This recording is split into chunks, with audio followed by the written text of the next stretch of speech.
हाथ में तू मोटो बन बैठो, कीड़ी में तू छोटो क्यों, ऐसो खेल रचियो, जा दे खुला तुला तू। ये भजन मेरी मम्मी बचपन में गाया करती थी। आज उन विचारों के कारण मुझे सौभाग्य प्राप्त हुआ कि मैं यहाँ पर खड़ा हूँ। नमस्कार, मेरा नाम राज पुरोहित गणपत है और मेरी कंपनी का नाम ग्रेट ऑफिसेस है। हम कोवर्किंग स्पेसेस प्रोवाइड करते हैं पूरे भारतवर्ष में। हमने स्टार्टअप, यूनिकॉर्न, बड़े ब्रांड्स जैसे टाइम्स ऑफ इंडिया, जी को भी हमने कोवर्किंग स्पेसेस प्रोवाइड किया है। कोवर्किंग स्पेस क्या है? आपने कमर्शियल स्पेस तो सुना होगा, जहाँ पे एक कंपनी का ब्रांड लोगो होता है और एक ही कंपनी के लोग काम करते हैं। बट कोवर्किंग स्पेस में मल्टीपल ब्रांड लोगोस होते हैं, मल्टीपल कंपनीज होती है, मल्टीपल लाइक माइंडेड लोग होते हैं, बिजनेस अपॉर्चुनिटी होती है। कमर्शियल स्पेस में पर स्क्वायर फीट के हिसाब से प्राइस तय की जाती है और कोवर्किंग स्पेस में पर सीट के हिसाब से प्राइस तय की जाती है। पर सीट की बात करें तो ग्रेट ऑफिसेस ने 5000 से भी ज़्यादा सीट्स कोवर्किंग स्पेसेस को प्रोवाइड की है और आज 10,000 से भी ज़्यादा कोवर्किंग स्पेसेस ग्रेट ऑफिसेस से जुड़े हैं। यह एक इंडस्ट्री $24 बिलियन की इंडस्ट्री है। अगर इसको और सिंप्लीफाई करूँ तो 1 ट्रिलियन 900 बिलियन 700 मिलियन की इंडस्ट्री है। पर अगर कोवर्किंग स्पेस को सही तरीके से मोनेटाइज अगर नहीं करे तो ये बहुत बड़ा लॉस मेकिंग बिजनेस हो सकता है, क्योंकि ये बहुत कैपिटल इंटेंसिव वाला बिजनेस है। तो इसको मद्देनज़र रखते हुए हमने काफ़ी ओनर्स को ट्रेन किया, उनके लिए हमने कोवर्किंग सेटअप रेडी किया और उन्हें तरीके बताए कि कौन कौन से तरीके हैं जिससे कोवर्किंग स्पेस मोनेटाइज हो सकता है। और आज जितने कोवर्किंग स्पेसेस जो हमने बनाए आज वो सब प्रॉफिटेबल है। ये तो हो गई बिजनेस मॉडल की बात, पर मैं आपको पास्ट में लेकर जाना चाहता हूँ, क्योंकि वहाँ से मुझे बहुत कुछ सीखने मिला। मुझे याद है मैं स्कूल में था, मैं पढ़ाई में बहुत कमज़ोर था, क्योंकि मेरे आसपास का जो माहौल था कि कान में बाली, मुंह में गाली, होठों के पिचकारी, ऐसे ख़राब माहौल में मेरा जन्म हुआ था और उसी के कारण मैं घर में भी वैसा ही था। तो घर वाले परेशान हो गए, उन्होंने निर्णय लिया कि हाँ, इसे अब नहीं पढ़ाना है, इसे कहीं काम पर लगाना पड़ेगा। तब मैं एक हलवाई की दुकान में मैंने काम किया, जहाँ पर मुझसे बहुत सारे बर्तन धुलवाए गए, पोछे मरवाए गए। तब मुझे पता चला कि पढ़ाई की क्या अहमियत है, कि एजुकेशन का हमारे जीवन में कितना महत्वपूर्ण योगदान है। वो चीज़ मैंने तब सीखी। मैं जब 11th स्टैंडर्ड में आया तो मुझे आज भी याद है कि मैं कॉलेज में बैठा हूँ, नए नए सब लड़के थे, कोई एक दूसरे को जानते नहीं थे और मेरे कॉलेज के बाजू में एक स्कूल हुआ करती थी। वहाँ शाम को 5:30 बजे वंदे मातरम शुरू होता था। तो जैसे वंदे मातरम शुरू होता था मैं खड़ा हो जाता था। तो पहले दिन लोगों ने मजाक उड़ाया, दूसरे दिन लोग हंसे, तीसरे दिन भी लोग हंसे, पर मेरा उद्देश्य क्लियर था कि नहीं, मुझे खड़ा होना है, मतलब होना ही है। और उस समय का जो एज होता है, उस समय हमारा मोटिवेशन कुछ ज़्यादा ही होता है। तो मैंने देखा कि धीरे धीरे लोग मुझे फॉलो करने लगे, कोई एक यहाँ से खड़ा हो रहा है, कोई यहाँ से, और पूरी क्लास। तब मुझे पता चला कि आप अपने उद्देश्य के लिए भागोगे तो जो लोग आप पे हंस रहे हैं वो आपको फॉलो भी करेंगे। ये चीज़ मुझे वहाँ से सीखने मिली। एक दिन मुझे याद है कि मेरी कॉलेज पूरी हो गई थी और मुझे जॉब नहीं लग रहा था। तो मैं घर पर बैठा था और मेरे दिमाग में मल्टीपल थॉट्स था।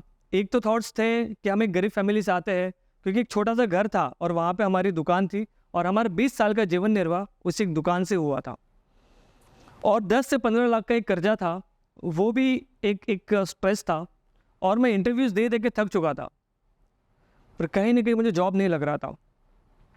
उस समय मुझे पहला जॉब लगा न्यूज़ चैनल में। मैं बड़ा खुश था, मैं रिपोर्टिंग करता था, न्यूज़ एंकरिंग करता था। मैंने 10 महीने काम किया पर मुझे वहाँ से निकाल दिया। मुझे पहला रिजेक्शन वहाँ पर मिला।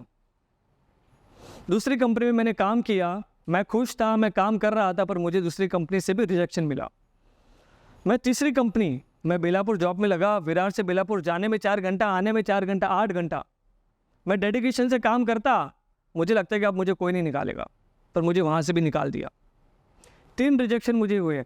चौथा जब जॉब लगा तब मुझे लगा कि यार अब ऐसा नहीं होगा। मैंने बहुत डेडिकेशन से काम किया पर मुझे वहाँ पर भी रिजेक्शन मिला। पर ये जो चौथा रिजेक्शन था ये मैं सहन नहीं कर पाता, क्योंकि मल्टीपल बार हो चुका था। तब मैंने सोचा कि माना कि अंधेरा गना है पर दिया जलाना कहाँ मना है, यही टाइम है कि मैं कुछ कर सकता हूँ। और मैं आपको बताना चाहता हूँ कि ये जो 4 फेलियर थे, वहाँ से क्या क्या मैंने सीखा जो आज मैं यहाँ पर खड़ा हूँ। पहला, जो कंपनी थी न्यूज़ चैनल की, वो तो बंद हो गई। हालांकि जो कंपनी में काम किया सबके सेंटर्स बंद हो गए। पर सबसे बड़ी लर्निंग पहले जॉब से मुझे ये मिली कि वहाँ पर जो नेटवर्क था, प्रोडक्शन हाउस का नेटवर्क था। मैंने कोवर्किंग स्पेस का फ़ोटो भेजा और उसने मुझे कहा कि अरे यार ये कितना अच्छा ऑफिस है, ये तो शूट्स के लिए आप दे दो। तो मैंने कहा कि यार आइडिया तो अच्छा है, और वहाँ पर एक आइडिया क्लिक हुआ। मैंने शूट्स, प्रोडक्शन हाउसेस को फ़ोटोज़ भेजे और आज आयुष्मान खुराना, अक्षय कुमार और अनगिनत वेब सीरीज़ की शूट्स हमने कोवर्किंग स्पेसेस में कराई है। दूसरे जॉब से मैं क्लाइंट सर्विसिंग एटीट्यूड सीखा कि बात कैसे करते हैं। तीसरी कंपनी से मैं बिजनेस मॉडल सीखा कि कोवर्किंग बिजनेस मॉडल चलता कैसे है, इसको मोनेटाइज करते कैसे हैं। और चौथी कंपनी से मैंने सीखा कि ऐसे बहुत सारे स्टार्टअप थे जिनके बजट कम थे, पर उन पर कोई ध्यान नहीं दे रहा था।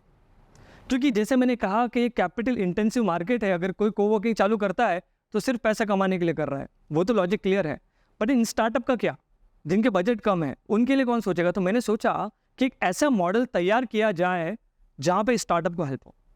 तब मैंने सोचा कि अब स्टार्टअप के लिए नहीं बल्कि स्टार्टअप के साथ काम करना है। मैं एकदम मिशन ड्रिवन हो गया और वहाँ से मेरी जर्नी शुरू हो गई। ये तो हो गई मेरी प्रेजेंट और पास्ट की कुछ बातें। ऐसा क्या था जो हमेशा से मैं अपने ध्येय को लेकर अडिग था, क्योंकि जो शिक्षण व्यवस्था थी उससे मुझे पता तो चल गया था कि रोटी कैसे कमानी है वो सिखाया जाएगा। वो एक ब्रेड ओरिएंटेड एजुकेशन है, बट लाइफ ओरिएंटेड एजुकेशन मुझे कहाँ मिलेगा। जब रिजेक्शन मिलते हैं उसको फेस कैसे किया जाता है, ये ज्ञान मुझे कहाँ मिलेगा। तब मैंने देखा कि लाइफ ओरिएंटेड एजुकेशन कहाँ से मिलेगा।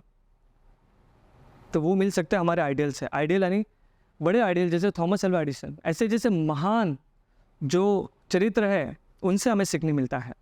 मुझे थॉमस अल्वा एडिसन का एक प्रसंग याद है कि वो जब बल्ब बना रहे थे तो 999 बार वो फेल हुए थे।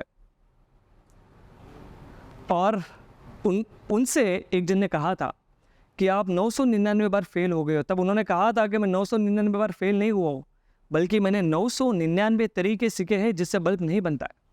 और वो बल्ब बना। उसके बाद उनके ऑफिस में कर्मचारी था, उसको कहा कि आप ये बल्ब लो और वहाँ पर रख दो, और पर वो बल्ब टूट जाता है।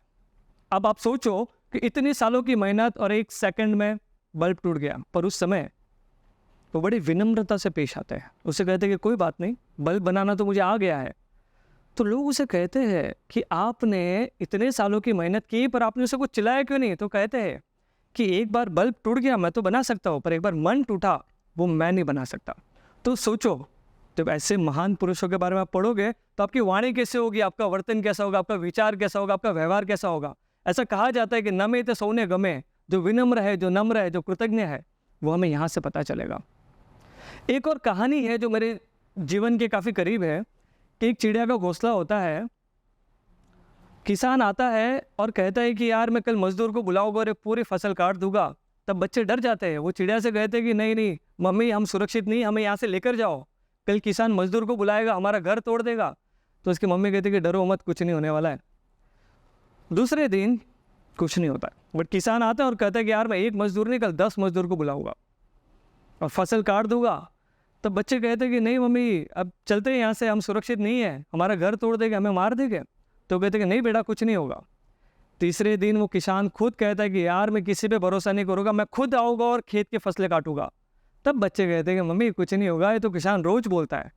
तब उसकी मम्मी कहती है कि नहीं, अब भागने का वक्त आ गया है, क्योंकि उसने खुद ने दृढ़ निश्चय किया है कि मैं करूँगा। जिस दिन इंसान सोच लेता है कि मैं करूँगा, उस दिन वो करता है। इसलिए हमें किसी पर निर्भर नहीं होना है। अगर हमें खुद का स्टार्टअप करना है तो खुद को करना है, कुछ भी शुरू करना है तो हमें शुरू करना है, हमें किसी पर निर्भर नहीं रहना है। और एक बहुत बड़ी महत्वपूर्ण बात है कि मॉडर्न विचारधारा क्या है। मॉडर्न विचारधारा वो नहीं कि जो आज ट्रेंड चल रहे हैं उसको फॉलो करना, पर मॉडर्न विचारधारा वो है कि आप कुछ ऐसा करो कि जिससे आपकी तो दिशा बदलेगी बट लोगों की दशा भी बदले, आप समाज में एक इम्पैक्ट ला सको। उससे कहते हैं एक विचारधारा। टोंडा गुटका आणि विचारांना बुटका, ऐसे लोगों का फॉलो करोगे तो कुछ नहीं होगा। आपको ऐसे लोगों को फॉलो करना है जिसने सच में जीवन में खुद में बदलाव लाया और लोगों में बदलाव लाया है। और आपको बहुत मतलब ज़रूरी नहीं कि आपको लोगों को देखकर स्टार्टअप ही शुरू करना है, कुछ करना है।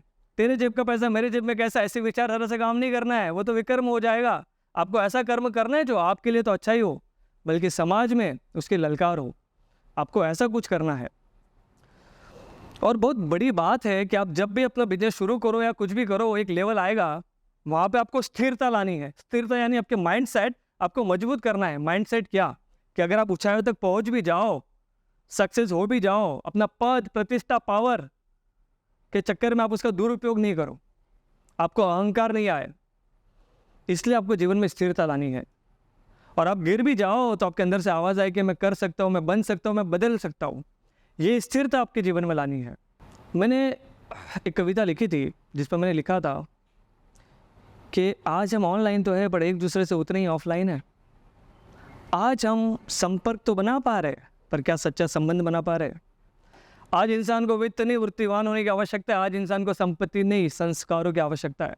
लोग कहते हैं 4 दिन की जिंदगानी मत उड़ा परेशानी, पर जो पॉजिटिव विचारधारा वाला व्यक्ति है, जो पॉजिटिव विचारधारा वाला व्यक्ति है, वो कहता है कि सिर्फ और सिर्फ 4 दिन की जिंदगानी, जितनी उठा सके उठा ले परेशानी, उठाकर पार कर ली परेशानी, तो समझ लेना इसीलिए जिंदगानी।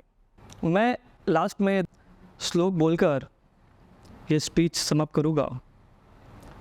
सोच बदलो, सितारे बदल जाएंगे, देखने का नज़रिया बदलो, नज़ारे बदल जाएंगे, कश्ती बदलने की कोई ज़रूरत नहीं, सिर्फ दिशा बदलो, किनारे खुद में खुद बदल जाएंगे।